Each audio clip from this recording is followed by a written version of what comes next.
Monsoon को लेकर एक नया अपडेट आ गया है। ऐसे में क्या दुनिया एक और मौसमीय संकट की ओर बढ़ रही है? क्या सुपर एल नीनो खेती, मॉनसून और खाद्य कीमतों के लिए नई चुनौती बनने वाला है? और क्या भारत में बारिश की कमी फसलों और किसानों की चिंता बढ़ा सकती है? क्या दुनिया एक और बड़े मौसमीय संकट की ओर बढ़ चली है?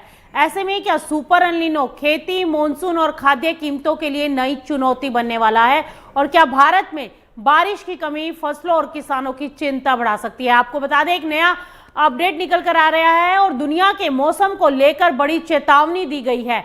वर्ल्ड मेटीओरोलॉजिकल ऑर्गेनाइजेशन यानी कि WMO ने कहा है कि एल नीनो लगातार मजबूत हो रहा है और अगस्त से अक्टूबर 2026 के दौरान ये वैश्विक मौसम पैटर्न पर हावी रह सकता है। WMO के अनुसार आने वाले महीनों में दुनिया के कई हिस्सों में सामान्य से अधिक तापमान और बारिश के पैटर्न में बड़े बदलाव देखने को मिल सकते हैं। कुछ जगहों पर भारी बारिश और बाढ़ का खतरा बढ़ सकता है, जबकि कई इलाकों में सूखे की स्थिति बनने की उम्मीदें हैं।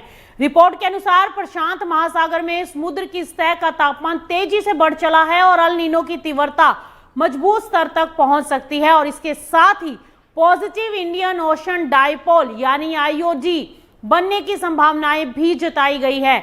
जब एल नीनो और पॉजिटिव IOD एक साथ एक्टिव होते हैं तो मौसम पर उनका असर और ज्यादा गहरा हो जाता है। इससे सूखा, बाढ़, हीटवेव और जंगलों में आग जैसी घटनाओं का रिस्क बढ़ सकता है।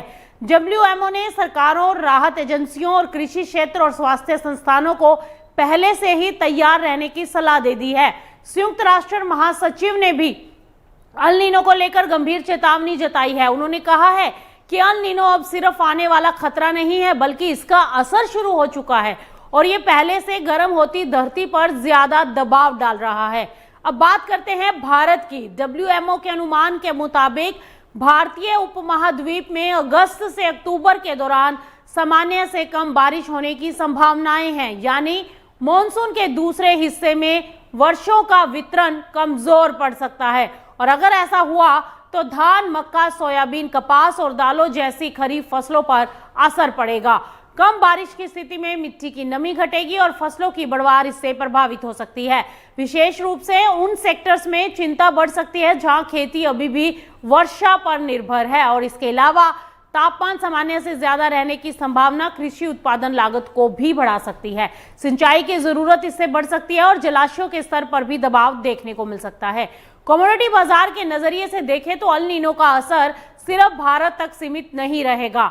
दुनिया के कई कृषि उत्पादक क्षेत्रों में मौसम संबंधी रिस्क बढ़ने से गेहूं, मक्का, सोयाबीन, खाद्य तेल, चीनी और कपास जैसी जिन्सों में अस्थिरता बढ़ सकती है। यानी आने वाले कुछ महीने सिर्फ मौसम विभागों के लिए ही नहीं, बल्कि किसानों, व्यापारियों और कमोडिटी बाजार के लिए भी बेहद महत्वपूर्ण रहने वाले हैं। अब सबकी नजर इस बात पर रहेगी कि एल नीनो कितना मजबूत होता है और इसका असर वैश्विक फसल उत्पादन तथा भारतीय मॉनसून पर कितना पड़ता है।